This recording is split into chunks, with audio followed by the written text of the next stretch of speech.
सर्वमंगल मांगल्ये शिवे सर्वार्थ साधिके शरण्ये त्र्यंबके गौरी नारायणी नमस्तुते। या देवी सर्वभूतेषु मां चन्द्रघण्टारूपेण संस्थिता नमस्तस्यै नमस्तस्यै नमस्तस्यै नमो नमः। हे माँ, सर्वत्र विराजमान और चंद्रघंटा के रूप में प्रसिद्ध अम्बे, आपको मेरा बारंबार प्रणाम है या मैं आपको बार बार प्रणाम करती हूँ। हे माँ, मुझे सब पापों से मुक्ति प्रदान करें। जय माता दी। प्रिय भक्तों, आज शारदा नवरात्रि का तीसरा दिन है और अश्विन माह शुक्ल पक्ष की तृतीया तिथि है। आज का दिन माता चंद्रघंटा को समर्पित है। आज माता चंद्रघंटा की कथा सुनने से शारीरिक व मानसिक कष्टों से मुक्ति मिलती है, नकारात्मकता दूर होती है और जीवन में सकारात्मकता आती है। माता रानी की कृपा से निराशा, निर्बलता, दुर्बलता, दरिद्रता जैसे विकार दूर हो जाते हैं और धन वैभव की प्राप्ति होती है और भक्तों के मन में एक नई ऊर्जा का विकास होता है। आज मैं आपको सुना रही हूँ शारदीय नवरात्रि में सुनी जाने वाली माँ चंद्रघंटा की बड़ी ही दुर्लभ और पौराणिक कथा।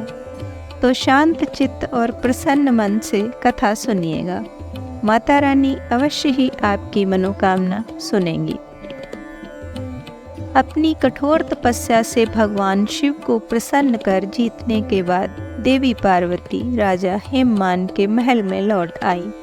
राजा हेममान और देवी मैनावती अपनी पुत्री को अपनी तपस्या में सफल देखकर बहुत ही प्रसन्न होते हैं। शिव और माता पार्वती के विवाह का दिन आ गया। सभी देवता इस बात से बहुत प्रसन्न थे कि उनके भगवान का विवाह हो रहा है। भगवान शिव के सभी गण उनकी बारात के साथ राजा हेममान के महल में गए। वह तो भोलेनाथ हैं, उनका नाम ही शिव है, जो शुभता को धारण करते हैं। उन्हें बाहरी दिखावे और औपचारिकताओं के पालन की क्या परवाह है। वह जैसे हैं वैसे ही विवाह के लिए आगे बढ़े।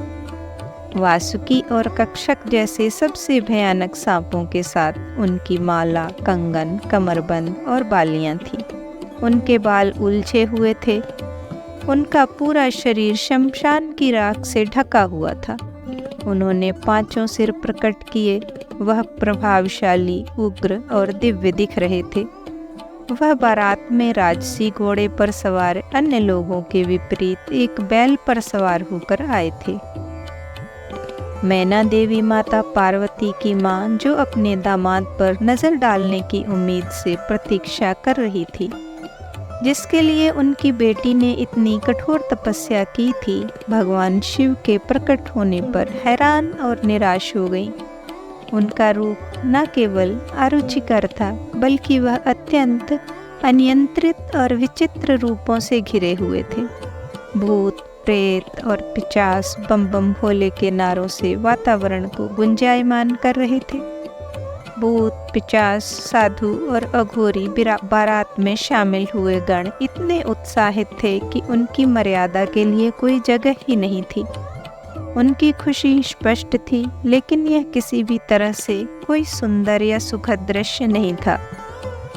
इस तथ्य को पचाने में असमर्थ माता मैना देवी ने सोचा, उनकी कोमल नाजुक बेटी अब अपने इस तरह से क्रूर से दिखने वाले पति जैसे आतंकित स्वभाव वाले व्यक्ति के साथ कैसे इन प्राणियों के बीच रहेंगी। नैना देवी अचेत हो गईं। देवी पार्वती ने शिव तत्व को गहराई से आत्मसात कर लिया था, लेकिन फिर भी अपनी पूरी करुणा के साथ उन्होंने एक माँ के रूप में मैना देवी की दुर्दशा को समझा और भोलेनाथ को शांत होने और विवाह के लिए एक सुंदर सुखद स्वरूप अपनाने के लिए मनाने गई। अब यहाँ देवी पार्वती ने स्वयं उनके तीव्र रूप से मेल खाने के लिए क्षण भर के लिए उग्र रूप धारण कर लिया। उनके 10 हाथों में विभिन्न शस्त्र थे और उनके मुकुट पर एक घंटी के आकार का चंद्रमा था। देवी के इस रूप को चंद्रघंटा रूप में पूजा जाता है। माँ के इस रूप ने भगवान शिव के रौद्र रूप को शांत किया और उनके उपद्रवी गणों को वश में किया। चंद्रघंटा के उग्र और तेजस्वी रूप में माँ ने शिव से सौम्य रूप धारण करने का आग्रह किया। माँ के आग्रह पर वह तत्पश्चात सहमत हो गए। उनके अनुरोध पर शिव जी ने अपना भयानक रूप त्याग दिया और भगवान विष्णु को सबसे आकर्षक दूल्हे के रूप में उनका श्रृंगार करने दिया। भगवान शिव को इस रूप में चंद्रशेखर या सुंदेश्वर के नाम से जाना जाता है। देवी पार्वती ने शिव जी के प्रति अपना प्रेम दिखाने के लिए, जिनकी जटाओं पर हमेशा आधा चंद्रमा रहता है, अपने माथे पर आधा चंद्रमा सजाया। विवाह के बाद देवी पार्वती एक शालीन नई दुल्हन के रूप में भगवान शिव के साथ गईं। भगवान शिव अभी भी ध्यान में डूबे थे और देवी पार्वती एक बार फिर से हर दिन उनकी गुफा को साफ करती और उनकी सभी ज़रूरतों का प्रेम से ख्याल रखती थी। धीरे धीरे देवी पार्वती ने कैलाश पर अपना नया घर स्थापित कर दिया था। अब तो शिव और उनकी शक्ति एकजुट हो गए थे। इसी बीच तारकासुर बेचैन और भयभीत हो रहा था। उसने नवविवाहितों के जीवन को बाधित करने के लिए एक दुष्ट चमगादड़ राक्षस जतकासुर को भेजा, जबकि भगवान शिव घोर तपस्या में लीन थे और माता पार्वती अपने घर के कामकाज में। जतकासुर अपनी पूरी चमगादड़ सेना के साथ कैलाश पहुंचा और उसकी चमगादड़ सेना ने आकाश को केवल अपने पंखों से ढक लिया। उन्होंने माँ पार्वती के नव सजाए घर को उजाड़ना शुरू कर दिया। ऐसे में माँ पार्वती ने शक्तिशाली नंदी जी की मदद लेने का फैसला किया, लेकिन नंदी जी कहीं नहीं मिले। इसी बीच भगवान शिव के अन्य गणों ने जतकासुर और उसकी शक्तिशाली सेना से सुरक्षा के लिए प्रार्थना की, क्योंकि उन्हें बार बार जतकासुर के हाथों हार का सामना करना पड़ रहा था और भगवान शिव अभी भी गहरी तपस्या में लीन थे। तब माता पार्वती स्वयं शिव से मिलने गई। उन्होंने उनसे इस स्थिति से बाहर निकलने का मार्गदर्शन करने के लिए विनती की। फिर भी अपने तप से विचलित न होते हुए भगवान शिव ने उन्हें भीतर से सशक्त करने का निर्णय लिया। भगवान शिव अपनी साधना में गहरे थे।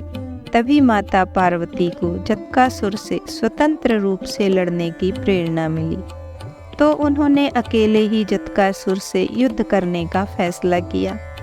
वह गुफा से बाहर निकली और उन्होंने देखा कि आकाश अभी भी अंधकारमय था, चमगादड़ों के पंखों से ढका हुआ था। उन्होंने चंद्रदेव से प्रार्थना की कि वह उनके लिए युद्ध के मैदान को रोशन करने के लिए उनके माथे पर विराजमान हो। युद्ध के मैदान में उनकी सहायता करने के लिए हिमालयी भेड़ियों का एक झुंड उनकी सहायता के लिए दौड़ा। देवी पार्वती को जल्दी पता चल गया कि जतकासुर आकाश में चमगादड़ों द्वारा सक्रिय था, इसलिए वह युद्ध के मैदान में एक विशाल घंटा लेकर आई। घंटी इतनी जोर से बजी कि चमगादड़ों ने आसमान साफ कर दिया। जैसे ही भेड़ियों में से एक ने जतकासुर पर आक्रमण किया, देवी पार्वती ने जतकासुर के सिर पर घंटे से प्रहार किया, जिससे वह एक ही झटके में मर गया।